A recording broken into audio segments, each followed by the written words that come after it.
Hello everyone. तर चला आज आपण पाहू 8 तारखेच्या निफ्टीच्या IMP levels, support and resistance. त्याआधी 7 तारखेला मार्केटने कशा प्रकारे मुवमेंट दिली आहे ते पाहू. तर ते रिप्लेमध्ये आपण थोडं समजून घेण्याचा ट्राय करू.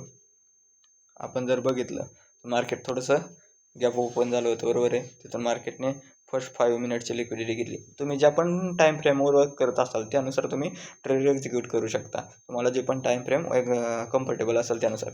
इथं काय केलं मार्केटने 5 मिनिट्स जी 5 मिनिटची पहिली कॅन्डल होती त्याची लिक्विडिटी स्वीप केली. तिथून मार्केट वरच्या साईडला गेलं. पण जर बघितलं तुम्ही ज्यावेळेस फर्स्ट 5 मिनिटची लिक्विडिटी कॅन्डलची हाईटची लिक्विडिटी घेतली मार्केटने, त्यावेळेस चेंज इन OY कॉल साईडचा हा स्ट्रॉंग होता पुट OYपेक्षा. कारण तर का आउट ऑफ द मनीमध्ये कॉल साईडला स्ट्रॉंग कॉल रायटिंग चालली होती. म्हणजे ह्या लेवलवरून मार्केटला डाऊन साईडला जायचं होतं. जर तुम्ही नीट बघितलं असेल तर तुम्हाला ते समजलं असतं. त्यामुळे मार्केटने काय केलं, 24,550 ही जी लेवल दिसती त्या लेवलला टच न करताच मार्केट रिव्हर्स झालं. रिव्हर्स झाल्याच्या नंतरनं 24,558वर थोडं रिजेक्शन घेतलं, तिथून खाली आलं, परत रिटेस्ट केलं आणि मार्केट खालच्या साईडला जाऊन क्लोजिंग दिली. म्हणजे कोणत्या सपोर्टला आपला सपोर्ट होता 24,353च्या आसपास मार्केटला जाऊन क्लोजिंग भेटलेली आहे आजच्या मार्केटला. इथं ब्रेकआउट आला, इथं मार्केट थोडं रिटेस्ट केलं, मार्केट स्ट्रॉंगली डाऊन साईडला जाऊन 24,353च्या आसपास क्लोजिंग भेटली मार्केटला.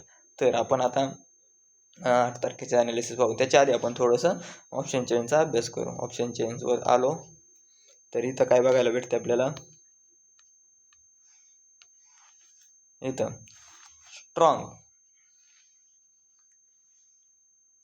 कॉल रायटिंग चाललेली. कारण चेंज इन OY पॉझिटिव्ह आहे, चेंज इन प्राईस निगेटिव्ह आहे, आउट ऑफ दोन्ही स्ट्रॉंग कॉल रायटिंग चालली. आणि इथं पुट साईडला स्ट्रॉंग पुट बाईंग चाललेली. म्हणजे यांना मार्केट न्यायचं आहे डाऊन साईडला, बरोबर आहे. यांना मार्केट काय करायचं आहे, डाऊन साईडला जायचं आहे. आणि इथं इन द मनीमध्ये आपल्याला प्रॉफिट बुकिंग बघायला भेटू शकतो. तर बघायचं झालं तर आता आपण सपोर्ट रेजिस्टन्सचा थोडा विचार केला तर OY नुसार आता जर बघितला इथं स्ट्रॉंग OY कुठे आहे, जवळजवळ 24,400च्या आसपास स्ट्रॉंग OY आणि व्हॉल्यूम पण स्ट्रॉंग आहे. म्हणजे 24,400 एक सपोर्टचं काम करू शकतो. जर ते ब्रेक झाला त्याच्यानंतर पण मार्केटला 24,350 हे दोनच आहेत.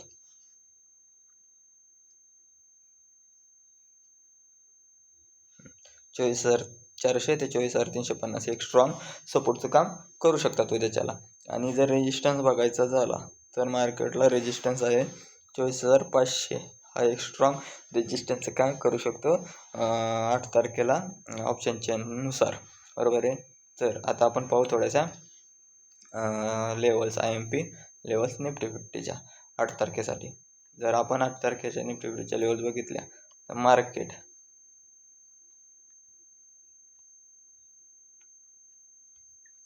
आपला जो सपोर्ट होता कोणचा 24,353च्या आसपास मार्केटने क्लोजिंग दिलेली आणि पोस्ट क्लोजिंग आहे 24,993च्या आसपास. म्हणजे वरच्या साईडला, म्हणजे इथून थोडक्यात रिजेक्शन आलेलं आहे, बरोबर आहे.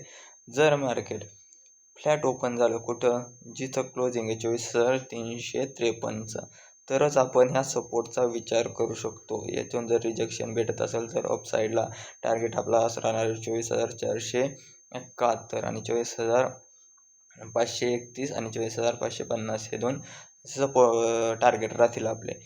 जर मार्केट गॅप अप ओपन होत असेल,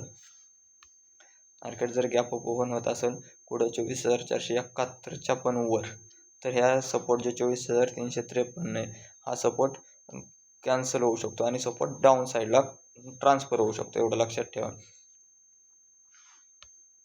तर मार्केट समजा इथं फ्लॅट ओपनिंग झालं तर सरळ डाऊन साईडला आलं तर आपला रेजिस्टन्स सपोर्ट करून राहील पहिला 24,287. हा पण ब्रेक केला तर मार्केटला सपोर्ट अजून राहील 24,210च्या आसपास. कुठं इथं 24,210च्या आसपास. जर फ्लॅट ओपन सरळ खाली येत असेल तर 24,287 पहिलं टार्गेट, त्याच्यानंतर हे पण ब्रेक केलं तर 24,210 हे टार्गेट राहील, बरोबर. आणि जर मार्केटने गॅप डाऊन ओपन झालं कुठं ह्याच्या आसपास 24,287, इथून रिजेक्शन घेतलं तर मार्केट अप साईडला जाऊ शकतं. टार्गेट पहिलं राहणार आहे आपलं 24,353, त्याच्यानंतर 24,471. परंतु जर मार्केट इथून डाऊन साईडला आलं तर मार्केटला आपलं टार्गेट राहू शकतं 24,210, बरोबर आहे. पण तसंच जर मार्केट गॅप अप ओपन होत असेल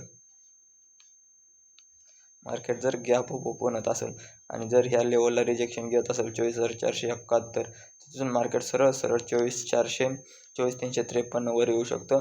जर मार्केटनं 24,353 जर ब्रेक केलं तर मार्केट ट्राय करू शकतं 24,287च्या आसपास येण्याचं.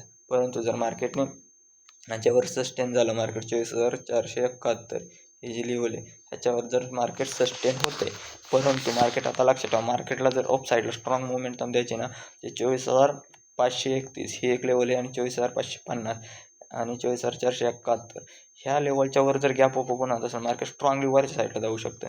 परंतु जर मार्केट 24,471च्या आसपास ओपन झालं इथंच